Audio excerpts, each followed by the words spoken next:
آگے بڑھے بھائی، او بزرگوں آگے بڑھ جاؤ، آ جائیے۔ ایک عمل ہے، اجتماعی عمل ہے، اس میں سب شریک ہو جائیں۔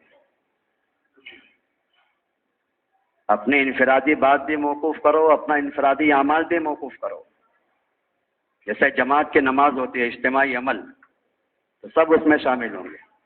ایسے ایک اجتماعی عمل ہے، مشورے سے طے ہے، تو سب اس میں شامل ہو، سب اس میں شریک ہو جائیں۔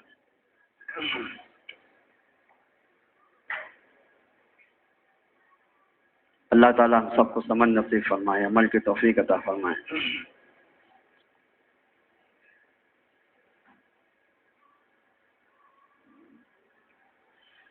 الحمد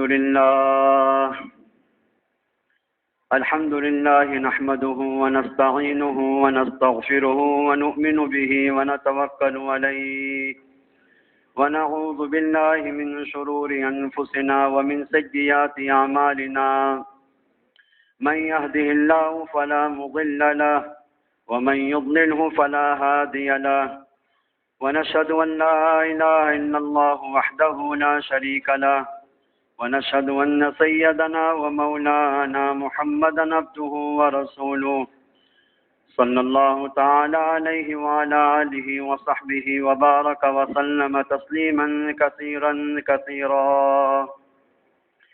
أما بعد، فأعوذ بالله من الشيطان الرجيم، بسم الله الرحمن الرحيم. ظهر الفساد في البر والبحر بما كسبت أيدي الناس ليذيقهم بعض الذي عملوا لعلهم يرجعون. وقال الله سبحانه وتعالى: وما أصابكم من مصيبة فبما كسبت أيديكم ويعفو عن كثير. وقال الله سبحانه وتعالى: إنما يعمر مساجد الله من آمن بالله واليوم الآخر وأقام الصلاة وآتى الزكاة ولم يخش إلا الله فعسى أولئك أن يكونوا من المهتدين. وقال الله سبحانه وتعالى: والذين جاهدوا فينا لنهدينهم سبلنا وإن الله لمع المحسنين. وقال النبي صلى الله تعالى عليه وسلم: لغدوة أو روحة في سبيل الله خير من الدنيا وما فيها، أو كما قال صلى الله تعالى عليه وسلم. انتہائی قابل احترام بزرگ و دوستوں، ہر مسلمان کے لیے سب سے بڑی سعادت یہ ہے کہ وہ اللہ کا بندہ بن کر زندگی گزارے۔ ہر مسلمان کے لیے سب سے بڑی سعادت ہے کہ اللہ کا بندہ بن کر زندگی گزارے، اور ہر مسلمان کے لیے سب سے بڑی شقاوت ہے کہ وہ اسباب کا بندہ بن کے زندگی گزارے۔ توجہ چاہیے گی ہماری بات۔ ہر مسلمان کے لیے سب سے بڑی شقاوت ہے، سب سے بڑی بدبختی ہے کہ وہ اسباب کا غلام بن کر اور اسباب کا بندہ بن کر زندگی گزارے۔ جب مسلمان اسباب کا بندہ بن کر زندگی گزارتا ہے، جب مسلمان اسباب کا بندہ بن کر زندگی گزارتا ہے تو دو بڑی خیروں سے محروم ہو جاتا ہے۔ جب مسلمان اسباب کا بندہ بن کر زندگی گزارتا ہے تو دو بڑی خیروں سے محروم ہو جاتا ہے۔ سب سے بڑی خیر یہ ہے کہ وہ اپنے اوپر آنے والے حالات کو اپنی جانب منسوب کرنا بھول جاتا ہے۔ اپنے اوپر آنے والے حالات اپنی جانب منسوب کرنا بھول جاتا ہے۔ اپنے اوپر آنے والے حالات سے بجائے اپنی ذات کو متہم کرنے کے، اپنے اوپر آنے والے حالات سے بجائے اپنی ذات کو متہم کرنے کے، وہ دوسروں کو متہم کرنے لگتا ہے۔ اپنے اوپر آنے والے حالات کا الزام دوسروں کو دیتا ہے، میرے حالات آپ کی وجہ سے ہے، میرے حالات آپ کی وجہ سے ہے۔ اپنے اوپر آنے والے حالات کا الزام دوسروں کو دینا سب سے بڑا فساد ہے۔ ہماری بات سنو، اپنے اوپر آنے والے حالات کا الزام دوسروں کو دینا یہ سب سے بڑا فساد ہے۔ اپنے اوپر آنے والے حالات اپنی جانب منسوب کریں، اپنے اوپر آنے والے حالات اپنے اعمال کی جانب منسوب کریں۔ دیکھو سنو غور سے بات، دنیا کے اندر تین چیزیں ہیں، دنیا کے اندر تین چیزیں ہیں۔ ایک مسلمان کے اعمال ہے، ایک ساری دنیا کے اغیار ہیں اور ایک ساری دنیا کے انعام ہیں، یعنی جانور، انعام۔ توجہ سے بات سنو، دنیا کے اندر تین چیزیں، ایک مسلمان کے اعمال، اور ایک ساری دنیا کے اغیار مشرکین و کفار، اور ایک ساری دنیا کے انعام۔ جتنے حالات مسلمانوں پر آتے ہیں ان کا کوئی تعلق انعام کے ساتھ نہیں ہے، جانوروں کے ساتھ نہیں ہے۔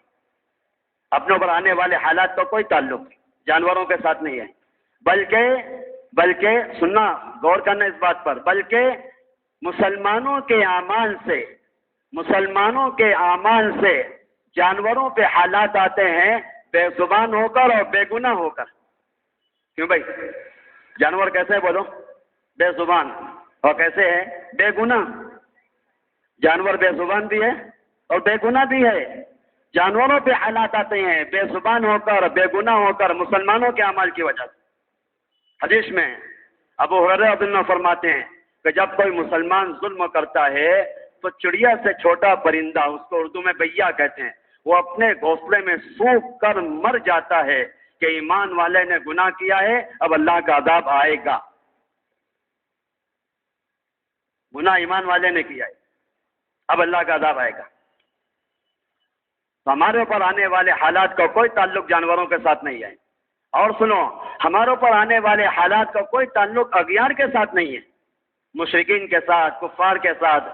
عجیب الٹی پٹی شیطان نے مسلمانوں کو پڑھائی، اور عجیب الٹی سوچ مسلمانوں کی چل رہی ہے۔ مسلمان سمجھتے ہیں کہ ہمارے اوپر آنے والے حالات غیروں کی وجہ سے آتے ہیں، حالانکہ میں آپ سے عرض کروں، قرآن حدیث کی روشنی میں غیروں پہ آنے والے حالات مسلمانوں کی وجہ سے آتے ہیں۔ مشکل پڑے گی ہماری بات۔ غیروں پہ آنے والے حالات مسلمان کی وجہ سے آتے ہیں۔ غیروں پہ امن آئے گا مسلمان کی وجہ سے، اور غیروں پر عذاب آئے گا مسلمان کی وجہ سے۔ کہاں قرآن حدیث کی نورانی باتیں، اور کہاں مسلمان کی الٹی سوچ، اپنے اوپر آنے والے حالات کا سارا الزام دنیا کے غیروں کو دیا ہے۔ مشرکین کی وجہ سے یہ ہوا، کفار کی وجہ سے یہ ہوا، حکما کی وجہ سے ہوا، کہ سب جھوٹی بات ہے۔ صحیح بات یہ ہے کہ جتنے حالات مشرکین پر آ رہے ہیں وہ تیری وجہ سے آ رہے ہیں، کیونکہ مومن اصل کائنات ہے، مومن اصل کائنات ہے، مشرک اصل کائنات نہیں ہے۔ مومن اصل کائنات ہے، مشرک اصل کائنات نہیں ہے۔ اس طرح پورے بدن کی حیات اور موت کا دار و مدار، پورے بدن کی حیات اور موت کا دار و مدار دل کی حرکت پر ہوتا ہے۔ پورے بدن کی حیات اور موت کا دار و مدار دل کی حرکت پر ہے۔ دل اپنا کام کر رہا ہے، بدن کو کوئی عضو کام نہ کرے اس کو زندہ کہا جائے گا، اس کے ساتھ مردوں جیسا سلوک نہیں کیا جائے گا۔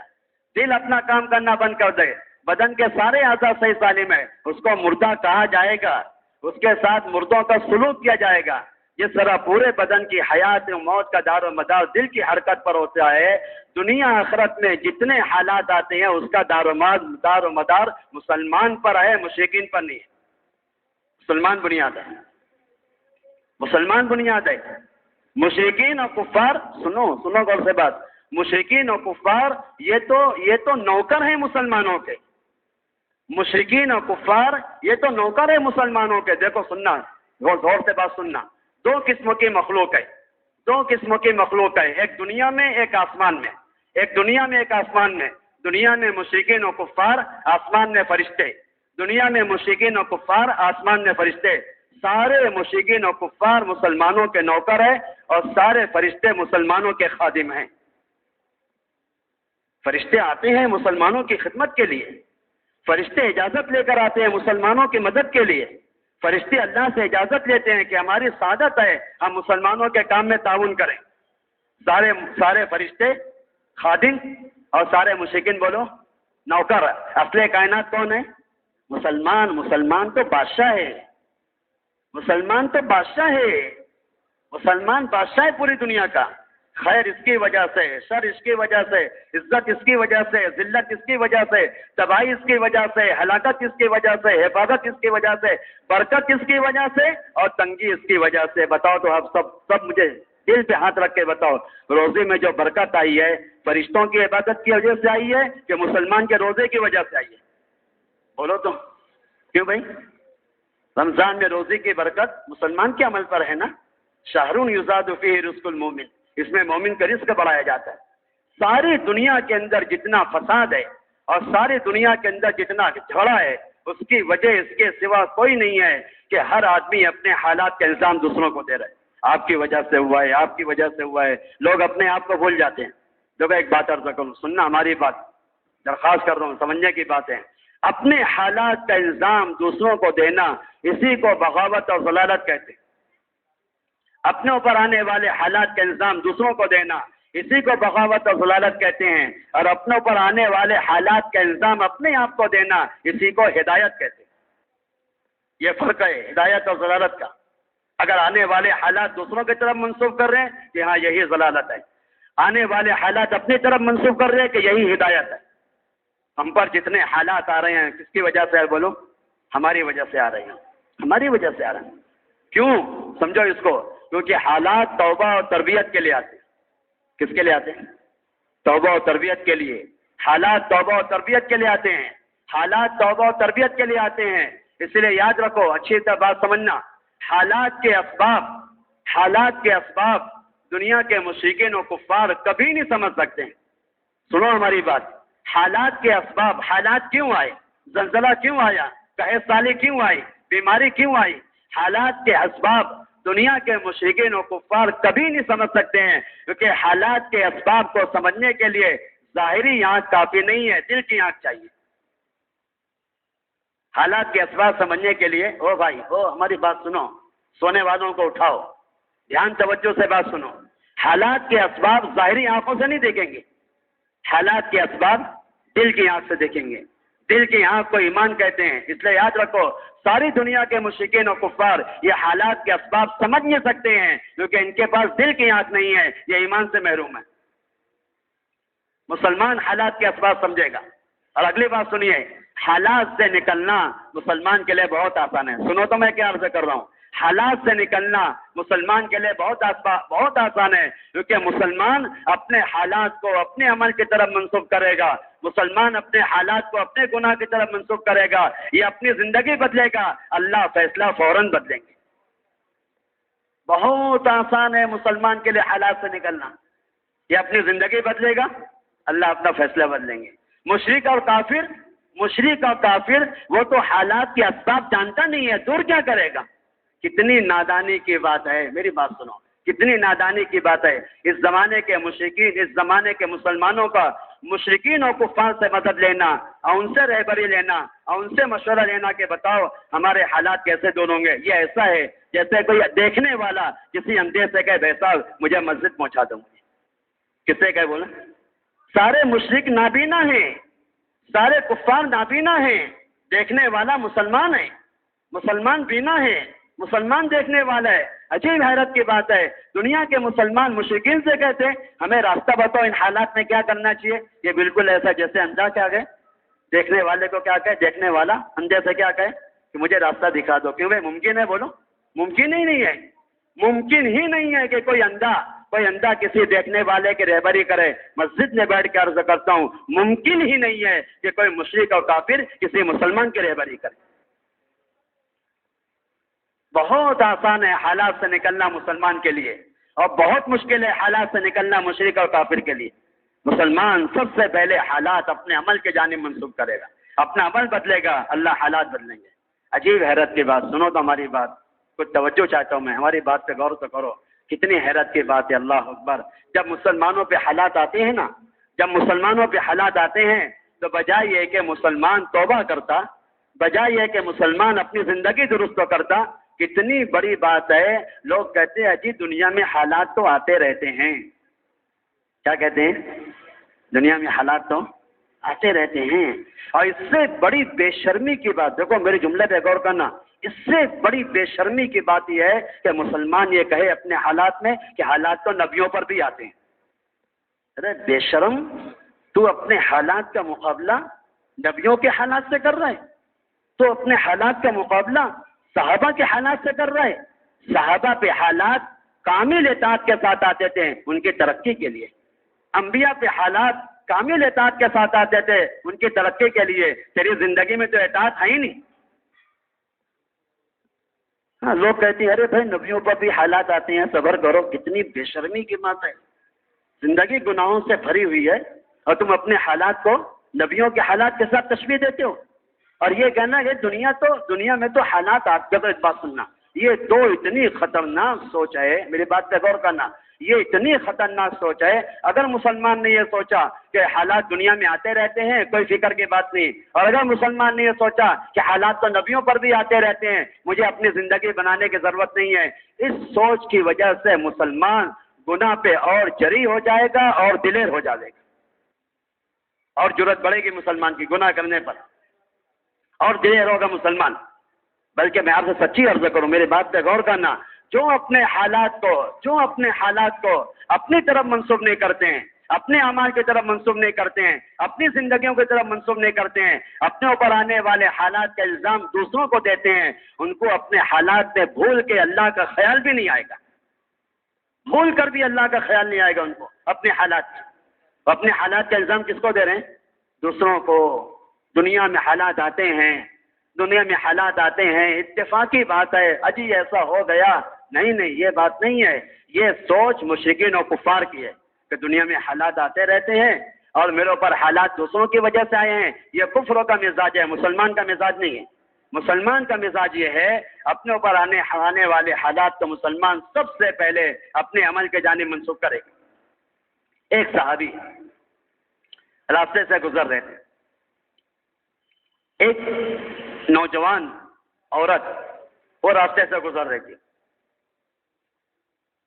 صحابی ان کو دیکھنے لگے، اس عورت نے کہا ارے بھائی اپنی نگاہ نیچی کرو، اسلام آ گیا ہے. کیا کہا؟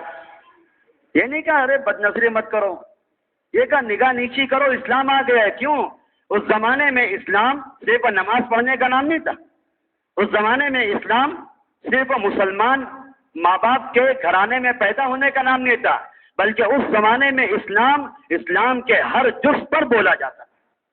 اسلام اپنے پورے جز کے ساتھ تھا. تو عورت نے یہ نہیں کہا کہ نگاہ نیچی کرو بد نظری کرنا حرام ہے. عورت نے کہا رے بھائی نگاہ نیچی کرو، اسلام آ گیا ہے. مسلمان ہو کے تمہاری نگاہ آزاد کیسے ہے؟ کہتے میں آگے چل رہا تھا، دیوار کا ایک حصہ باہر نکلا ہوا تھا، اس سے سر اتنی زور سے ذات سے ٹکرا گیا کہ سر پھٹ گیا اور خون نکلنے لگا. فوراً نبی کریم صلی اللہ علیہ وسلم کے پاس پہنچا میں. اللہ کے نبی ایسا معاملہ پیش آیا. آپ نے کہا بالکل حالات اللہ کا فضل ہے مسلمان کے ساتھ. جب مسلمان اپنی زندگی میں آزاد ہوتا ہے اللہ حالات لا کے اس کو پابند بناتے. حالات اللہ کا فضل ہے مسلمان کے ساتھ. جب مسلمان اپنی زندگی میں آزاد ہوتا ہے اللہ پاک حالات لا کے اس کو پابند بناتے ہیں. دیکھو میری بات سننا، جو حالات کو اپنی زندگی کی طرف منسوخ کریں گے سر ٹکرانے پر ان کو اپنا گناہ یاد آئے گا. اور جب اپنے حالات کے الزام مسلمان غیروں کو دے گا، ملک کو ٹکرا جائیں، پلین ٹکرا جائے، ٹرینیں ٹکرا جائے، بسیں ٹکرا جاوے اور بڑی ممالک آپس میں ٹکرا جاوے، مسلمان کو اپنا گناہ یاد بھی نہیں آتا. تو کہتے اتفاقی بات ہے، دنیا میں تو ایسا ہوتا رہتا ہے. یہ سب مشرکین و کفار کے سوچ ہے. مسلمان ہر حال کو براہ راست اپنے عمل کی طرف منسوخ کرے. ہر حال مسلمان کو اپنا گناہ یاد کرائے کہ ہاں کہ تم نے اللہ کے نافرمانی کی ہے اس لیے حال آیا ہے. دیکھو میری بات سنو، او بھائی غور سے بات سنو. اس زمانے کے مسلمان بہت شکوہ کرتے ہیں غیروں کا، حاکموں کا، فلاں کا. دیکھو میں اس بات پہ غور کرنا، اللہ کے دربار میں ایک ہی شکوہ مقبول ہے. کتنا بولو بھائی؟ ایک شکایت اللہ کے دربار میں مقبول ہے، باقی ساری شکایتیں مردود ہیں. ایک شکایت اللہ کے دربار میں مقبول ہے، باقی ساری شکایتیں مردود ہیں. وہ کیا ہے؟ کہ مسلمان اپنا شکوہ کرے اور دائی اپنی محنت کا شکوہ کرے. مسلمان کس کا شکوہ کرے؟ اپنا، کہ اللہ میری وجہ سے ہوا ہے، میرے گناہ کی وجہ سے ہوا ہے. عجیب حیرت کی بات ہے، حضرت نبی کریم صلی اللہ علیہ وسلم امام الانبیاء والمرسلین، اعمال میں، اخلاق میں، ایمان میں، ہر مطلوبہ صفت میں کمال کو پہنچے ہوئے ہیں. وہ وہ نبی صرف اللہ سے اپنی شکایت کر رہا ہے، اللہم الیک اشکو ضعف قوتی وقلۃ حیلتی وقلۃ حیلتی وحوانی الناس، اے اللہ میں تجھ سے اپنی کمزوری کی شکایت کرتا ہوں، وقلۃ حیلتی، میں بات سمجھا نہیں سکا، میں بات واضح نہیں کر سکا، مجھے جیسے دعوت دینا تھی میں ویسے دعوت دے نہیں سکا۔ امام الانبیاء والمرسلین وہ تو شکایت کریں اپنی ذات کی، اور ہم جیسے مسلمان جن کی زندگی میں نہ دین ہے نہ دعوت ہے، یہ ساری دنیا کی شکایت کریں۔ کیوں جی بتاؤ تو صحیح، امام الانبیاء والمرسلین کس کی شکایت کر رہے ہیں؟ اپنی ذات کی، اپنی محنت کی، اپنی تدبیر کی کمی کی، اور ہم جیسے مسلمان نہ دین کامل نہ دعوت کامل، وہ شکایت کرتے ہیں دوسروں کا۔ یاد رکھو جب تک مسلمان دوسروں کی شکایت کرے گا اس کی شکایتیں اللہ کے دربار میں مردود ہوگی۔ جب تک مسلمان اللہ کے دربار میں دوسروں کی شکایت کرے گا، میری بات سننا، جب تک مسلمان اللہ کے دربار میں دوسروں کی شکایت کرے گا، اس کی شکایتوں کا بیان کرنا اللہ تعالیٰ کی نصرتوں کو نازل نہیں کرے گا۔ لیکن جب مسلمان اللہ کے دربار میں اپنی شکایت کرے گا، ایسی نصرتوں کا نزول ہوگا جس کا تصور بھی نہیں ہوگا۔ اپنے آپ کی شکایت کرو اللہ کے دربار میں، میری وجہ سے ہوا ہے، میری وجہ سے ہوا ہے، میرے گناہ کی وجہ سے ہوا، میری وجہ سے ہوا ہے، ایسی نصرت کا نزول ہوا۔ نبی کریم صلی اللہ علیہ وسلم نے اتنے سارے حالات کے باوجود اپنی شکایت کی ہے، اتنی بڑی نصرت اللہ نے اتاری ہے پورے ذخیرہ حدیث میں۔ سنو تو، پورے ذخیرہ حدیث میں، پوری سیرت میں اتنی بڑی نصرت کہیں نہیں ملتی ہے۔ پہاڑوں کا فرشتہ تشریف لائے، اس نے سلام کیا، اللہ کے نبی اس قوم نے آپ کے ساتھ جو سلوک کیا ہے وہ اللہ نے دیکھ لیا ہے، ان کی باتوں کو سن لیا ہے، آپ ہمیں حکم دے دونوں جانب کے پہاڑوں کو ملا دوں، یہ پس کے رہ جائیں گے۔ ایسی نصرت پورے ذخیرہ حدیث میں کہیں نہیں ہے۔ کیا وجہ ہے بولو؟ دائی اپنے آپ کو تھکا کر اللہ کے دربار میں کس کی شکایت کر رہے ہیں؟ اپنی شکایت کر رہے ہیں۔ پھر عرض یہ کرنا ہے ان حالات کے دور کرنے کے لیے کرنا کیا چاہیے؟ دیکھو سنو، ہماری درخواست ہے، توجہ سے بات سنو، اطمینان سے بات سنو، ہماری باتوں پہ توجہ کرو۔ ان حالات کو دور کرنے کے لیے مسلمان کو کیا کرنا چاہیے؟ سب سے پہلی بات یہ عرض کرنا ہے کہ کبھی بھی حالات کا حل دعوت اور نقل و حرکت کو چھوڑ کر مت سوچنا۔ اقبال بھائی سنو، کبھی بھی حالات کا حل دعوت اور نقل و حرکت کو چھوڑ کر مت سوچنا۔ کیوں؟ جب بھی حالات کا حل دعوت کو چھوڑ کر سوچو گے، یہ حل تمہیں دعوت سے انتہائی محروم کر دیں گے۔ ہماری بات توجہ جائے گی۔ جب بھی حالات کا حل دعوت کو چھوڑ کر نقل و حرکت کو چھوڑ کر کام بند کر دو، یہ کر دو، وہ کر دو، یہ مت کرو، وہ مت کرو، کام کو بند کرو گے، دعوت کو چھوڑ کے تم اپنے حالات کا حل نکالو گے، یہ تمہیں کام سے دعوت سے اتنی دور لے جائیں گے کہ تمہاری زندگی میں دعوت کا کوئی نام و نشان بھی نہیں ملے گا۔ پہلی درخواست یہ کہ کبھی بھی اپنے حالات کا حل دعوت کو چھوڑ کر اور نقل و حرکت کو چھوڑ کر کبھی مت سوچنا۔ دوسری بات یہ عرض کرنا ہے کہ حالات میں کبھی مایوس نہ ہونا۔ کیا نہیں ہونا؟ بولو بھائی، کیا نہیں کرنا ہے؟ بولو۔ حالات میں کبھی مایوس نہیں ہونا۔ کیونکہ حالات وقتی ہوتے ہیں۔ حالات کیسے ہوتے ہیں؟ وقتی۔ مولانا یوسف صاحب رحمۃ اللہ علیہ فرماتے تھے حالات حال سے بنا ہے، حالات حال سے بنا ہے۔ حال ایسے زمانے کو کہتے ہیں جو باقی نہیں رہتا، یا مستقبل ہے یا ماضی ہے۔ کیوں بھائی؟ حال باقی رہتا ہے؟ ارے بولو نا، اردو کچھ پڑھو ہو کہ نہیں؟ اسکول میں کچھ پڑھو کہ نہیں؟ ایک ماضی ہوتا ہے، ایک حال ہوتا ہے، ایک مستقبل ہوتا ہے۔ حال کسے بولو؟ حال کسے کہتے جو باقی نہیں رہتا، یا تو ماضی یا مستقبل، کہ جو حال آیا ہے وہ باقی نہیں رہے گا۔ تو مایوس ہونے کی کیا بات ہے؟ مایوس ہونے کی کیا بات ہے؟ بہت اطمینان کی بات سنو، بہت اطمینان کی بات ہے ہر مسلمان کے لیے۔ جس مسلمان پہ حال آئے، انفرادی حالات آئے، اجتماعی حالات آئے، بہت اطمینان کی بات ہے۔ یہ دیکھ لو کہ حالات میری معصیت کے ساتھ آئے یا حالات میری اطاعت کے ساتھ آئے۔ اگر معصیت کے ساتھ حالات آئے ہیں تو توبہ و تربیت کے لیے ہیں، اور اطاعت کے ساتھ حالات آیا ہے تو ترقی کے لیے۔ کیوں بھائی؟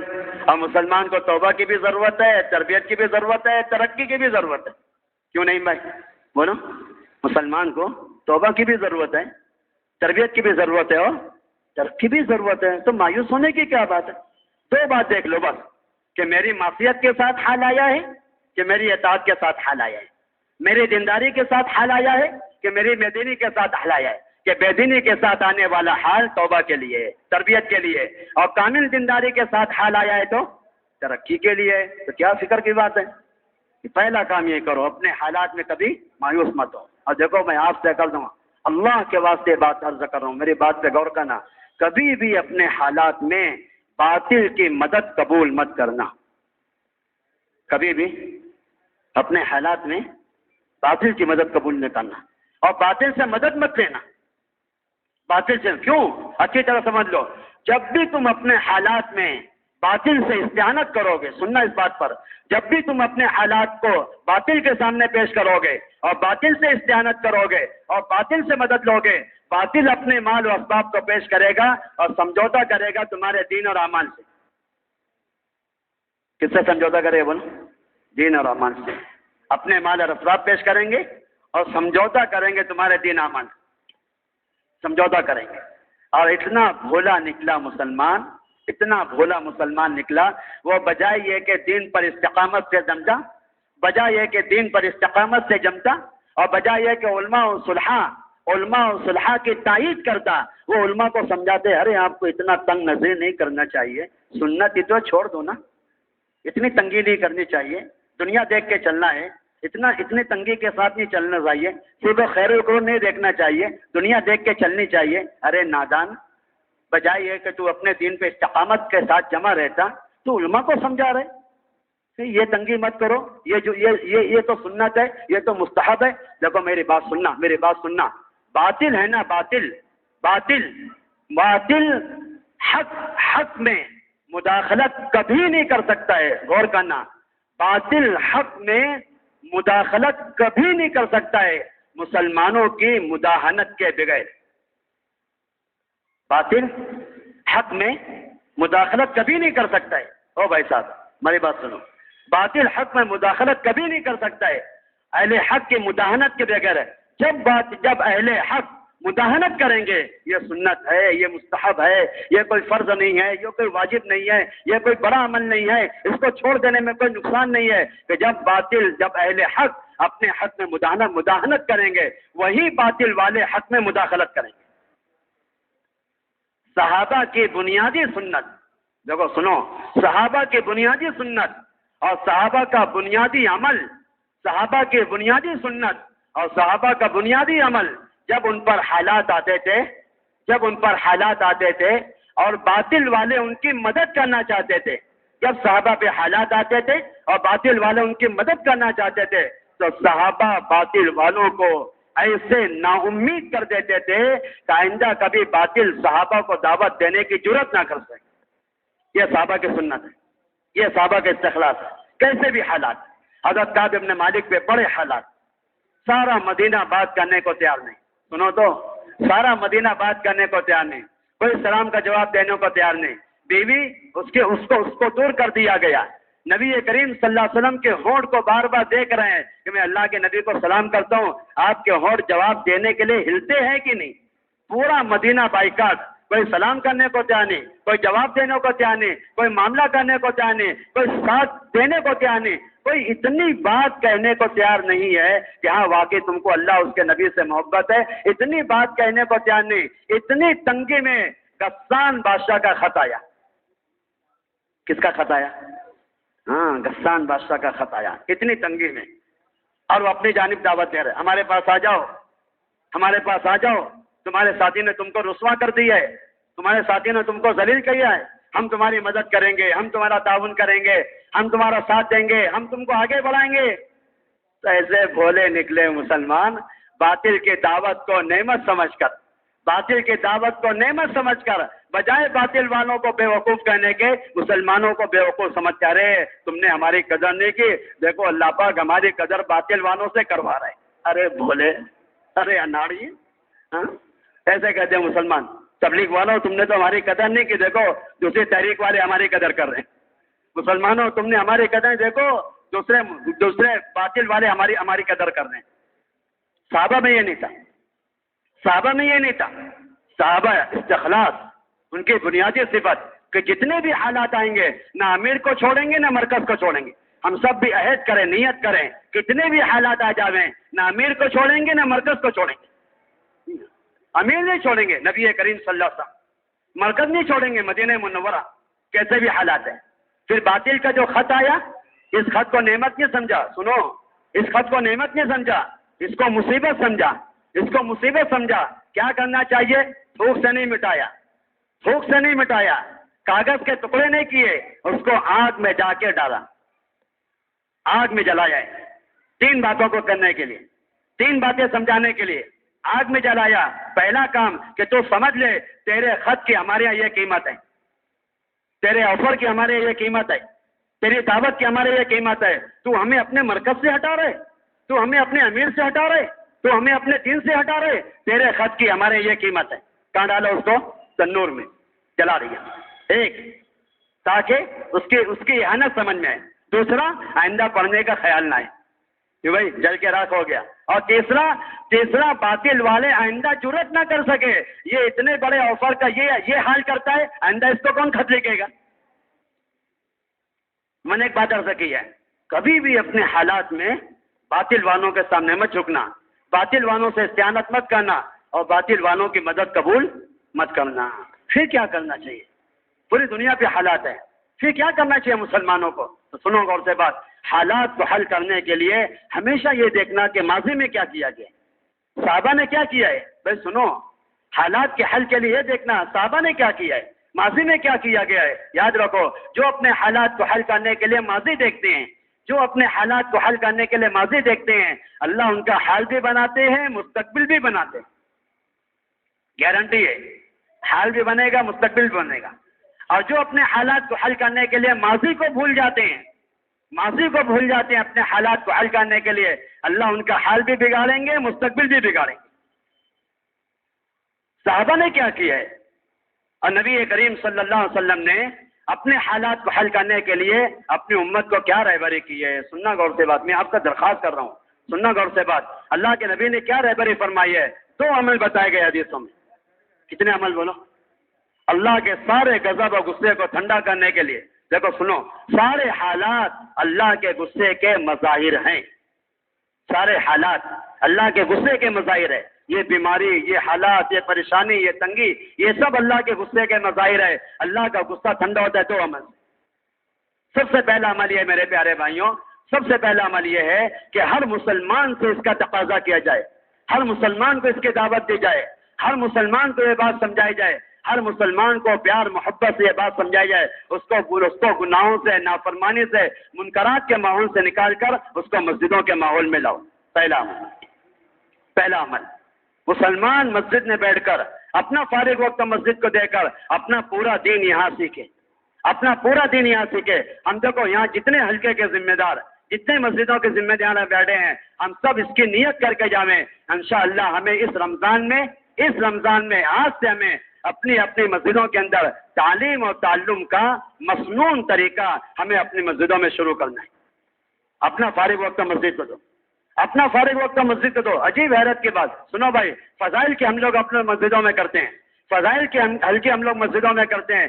فضائل کے حلقے کے بعد اگر تعلیم اور تعلم کا اہتمام نہیں کرو گے، فضائل کے حلقے کے بعد اگر عمل کو سکھانے کا اہتمام نہیں کرو گے، جس عمل کے فضائل آپ نے سنائے ہیں، جس عمل کے فضائل آپ نے سنائے ہیں، جب تک مسلمان وہ عمل کرے گا نہیں، وہ فضیلت حاصل کیسے کرے گا؟ جس دوا کے فائدے آپ نے سنائے ہیں، جب تک وہ دوا مریض کو کھلاؤ گے نہیں، اس کا فائدہ اس کو کیسے ملے گا؟ جس زہر کے نقصانات آپ نے کسی کو بتائے ہیں، جب تک اس زہر سے اس کو بچاؤ گے نہیں، اس زہر سے بچے گا کیسے؟ اگر فضائل کے بعد ہم نے اپنی مسجدوں کے اندر تعلیم و تعلم کا اہتمام نہیں کیا تو آپ سمجھ لو امت کی طبیعتیں فضائل کے حلقوں سے اکتا جائے گی۔ کہ بھائی لوگ کہنے بھائی کب تک تعلیم کرو گے، کب تک کتاب پڑھو گے، آدھا گھنٹہ ہو گیا، پون گھنٹہ ہو گیا، کیا ٹھیک ہے آپ کے فضائل ہو گئے، اب سیکھنا سکھانا۔ تعلیم و تعلم کا مصنون نہج حضرت نبی کریم صلی اللہ تعالی علیہ وسلم نے، سننا غور سے بات، حضرت نبی کریم صلی اللہ علیہ وسلم نے اپنی مسجدوں کے اندر، اپنی مسجد کے اندر اور مدینہ کے تمام مسجدوں کے اندر پورے دین کو سیکھنے سکھانے کا ایسا ماحول بنایا تھا، مدینہ منورہ کے اندر رہنے والا کوئی مسلمان ایسا نہیں تھا جس کا تعلق مسجد سے نہ ہو، اور جو اپنا فارغ وقت مسجد کو نہ دے۔ 4 شرطوں کے ساتھ۔ کتنی شرطوں کے ساتھ؟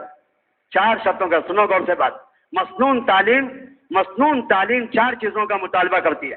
سب سے پہلی بات یہ ہے حضرت نبی کریم صلی اللہ علیہ وسلم نے امت کو علم سکھایا ہے اپنی صحبت سے، اپنے اختلاط سے۔ کیسے علم سکھایا ہے؟ بولو بھائی، کچھ بولا ہاں وہ تو کرو کہ سب کو روزہ لگ رہا ہے، 53 پہ غروب ہے، اطمینان سے بات سنو، 5 منٹ پہلے چھوڑ دوں گا میں انشاءاللہ، آپ لوگ دعا وغیرہ کر لینا، ہماری بات سنو دھیان سے۔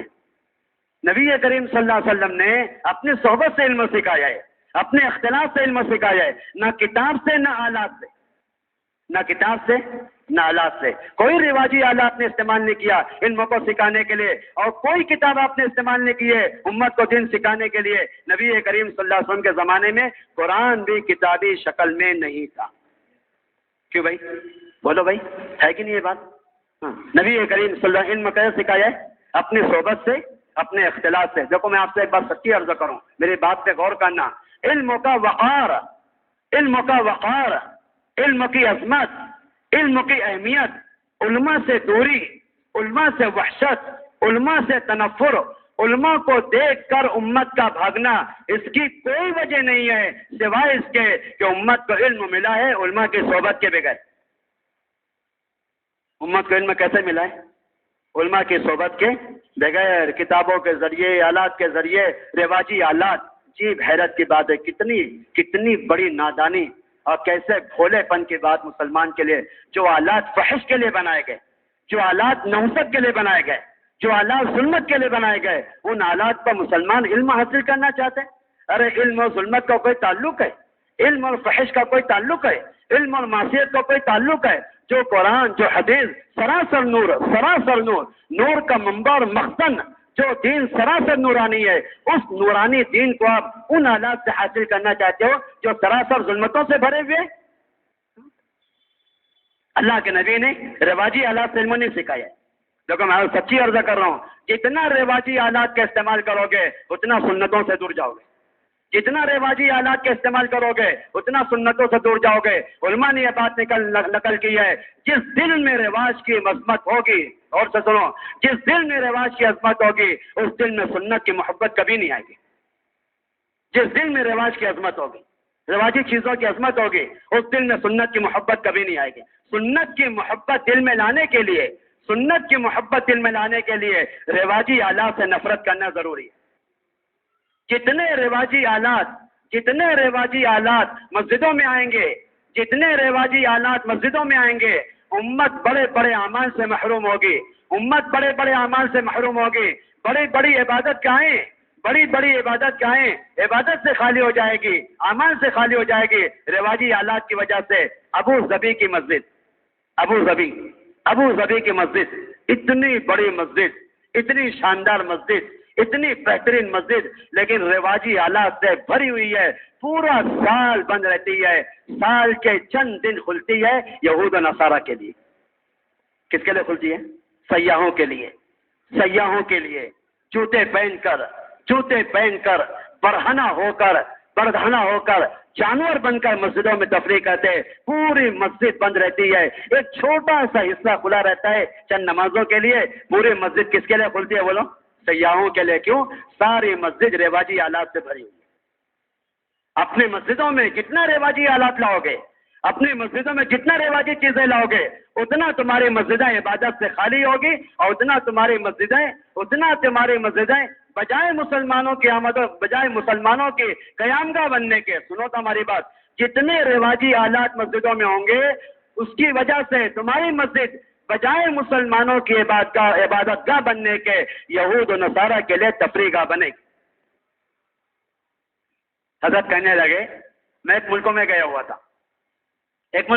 تھا میں، اذان ہو رہی تھی، اتنی بہترین، ایسی شاندار آواز، ایسا درد، میں نے سوچا بھائی چلو جلدی سے اذان ہونے سے پہلے مسجد چلیں، مؤذن صاحب سے جا کے ملاقات کریں، مصافحہ کریں، اتنی بہترین اذان۔ میں فوراً مسجد میں پہنچا تو کوئی آدمی نہیں پوری مسجد میں بڑا حیران، اسلامی ملکوں کا واقعہ، میں بڑا حیران، بھائی مؤذن کہاں ہے، اتنی مزیدار آواز، اتنی دردناک، کہاں ہے مؤذن؟ ایک صاحب دکھا ہے، السلام علیکم، این المؤذن؟ بھائی صاحب مؤذن کہاں ہے؟ مؤذن ہمارے یہاں تو کوئی مؤذن نہیں ہے، ہمارے پورے ملک میں کہیں مؤذن نہیں ہے، ہمارے ملک کی ساری مسجدوں میں اذان نیٹ سے ہوتی ہے۔ کیسے ہوتی ہے؟ ہمارے یہاں کوئی مؤذن نہیں ہے۔ کون مؤذن رکھے گا؟ مؤذن رکھو، ان کے کمرہ بناؤ، ان کو تنخواہ دو، کون مؤذن رکھے گا؟ چھوڑو چھٹا کیا ہے، سارے ملک میں اذان کہاں سے ہو رہی ہے؟ نیٹ سے ذریعے پورا ملک اسلامی حکومت کا پورا ملک دعوت تامہ سے محروم ہو گیا رواجی آلات کی وجہ سے۔ کیوں بھائی؟ اذان دعوت تامہ ہے نا، اذان دعوت تامہ ہے نا۔ اللہم رب ہذہ الدعوت التامہ، پورا ملک دعوت تامہ سے محروم ہو گیا، کس کی وجہ سے؟ رواجی آلات کی وجہ سے۔ میں نے ایک بات عرض کی ہے کہ نبی کریم صلی اللہ علیہ وسلم نے علم اپنی امت کو کتاب سے نہیں سکھایا ہے، علم اپنی امت کو کتاب سے نہیں سکھایا ہے، علم اپنی امت کو آلات سے نہیں سکھایا ہے۔ حضرت نبی کریم صلی اللہ علیہ وسلم نے امت کو علم اپنی صحبت اور اپنے اختلاط سے سکھایا ہے۔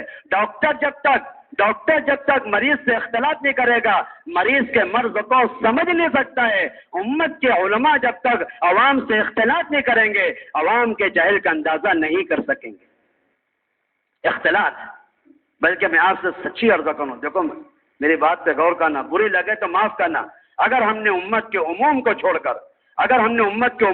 کر صرف خواص کو لے لیا، صرف طالبین کو لے لیا، صرف ذمہ داروں کو لے لیا، صرف پرانوں کو لے لیا، صرف مسیحا جماعت کو لے لیا، اس میں عام امت شریک نہیں ہے۔ میں آپ سے سچی عرض کر رہا ہوں، پرانے ذمہ دار طلبہ اور کتنی بھی قسم کے خواص ہو، ان کو بھی نفع نہیں ہوگا جب تک ان کی مجلسوں میں عوام شریک نہیں ہو۔